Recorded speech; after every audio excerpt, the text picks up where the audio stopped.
Because I would not take a fair battle time or 10 hour tongue or that. You broke your boat or bigger. And when I found them away from more moving in the aram, could you have no so that? Oh, that. My God, you may go. I'm a more woman, maybe.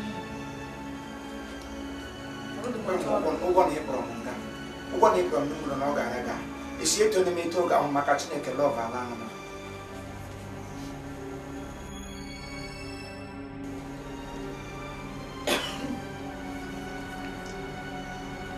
I was. They will see by getting me good time, not some number. You did.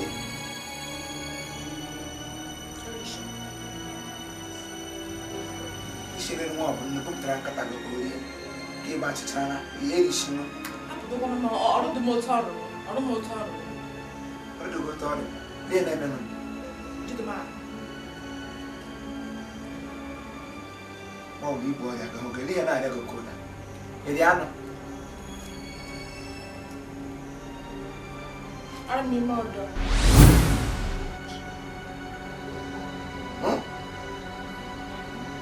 Sorry, me mother. I come on with on you again. I'm your mother. Oh, wow.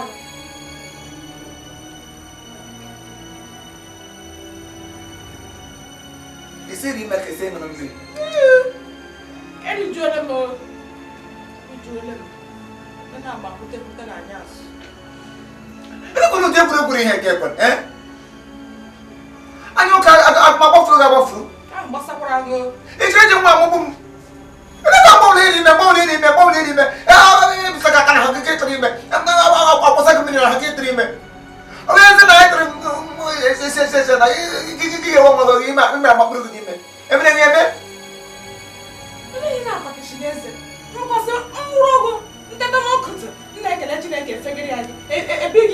I'm onye kpachara n'anya nnọọ were nwanyị akpa nwa ya wa akpa aza akpa ya ka machi zota ye hụrụ ịdị ekele Chineke nna so Chineke nyere nwunye gị ọmụmụ naanị ka nyere mkpụrụ nke afọ ọ bụ naanị gị onye ji mkpụrụ nke afọ wee ja mma ọ bụ nwaanyị bego ndị ọzọ naanị gị onye ji mkpụrụ nke afọ wee ja mma mgbe ọbụla gị na mkpụrụ nke afọ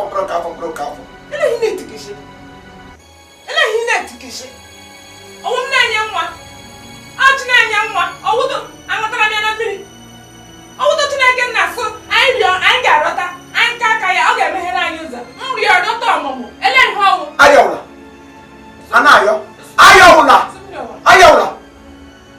ọnụ m nwoke na-aka yọtara m ọnụ m nwaanyị bekee na-ayọta moto yọta ụlọ yọta ndụ ogologo yọta ahụ ele mma yọpụ ụbịam yọpụ ọkụ ọmụmụ gị na-ayọ bute okụta ihe getịrị ime sị m na Chinenye nwa Chinayọ nwa ayọ maka Chineke buru ni ga na eri ahụ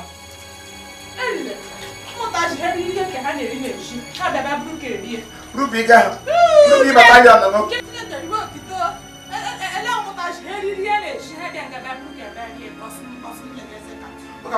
ọ ga-abụ ka ọkụ n'ahụ ọkụ ime na-ere maka Chineke ma ọ bụrụ ka ọkụ n'ahụ gị fụta mashin ọba aka ebe ị na-eka m si iji nwa amụji samoyi ka na ịmụji samoyi gị mụgbo onwe ọwụ ka a na-agbahute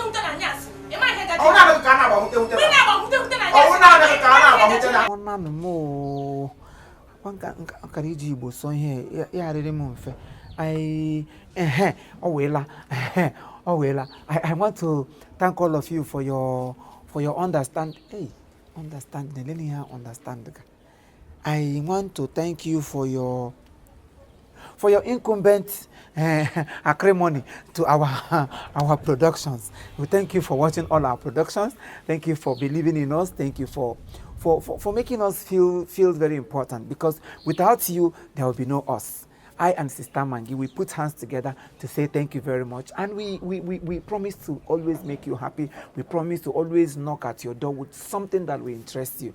And again, I want to also tell you that if you want to watch more of our programs, you can get it, or you can just type Chief Imo's Comedy on YouTube. Ganime YouTube, type Chief Imo's Comedy. You get all of our work. And I want to also tell you that every Good Friday, we'll make sure we update something that will interest you. Thank you, and keep watching us. As you keep watching us, we'll keep also making you proud. We'll keep making you happy. We'll keep making you feel, feel at home. Thank you very much, and God bless you. Bye bye.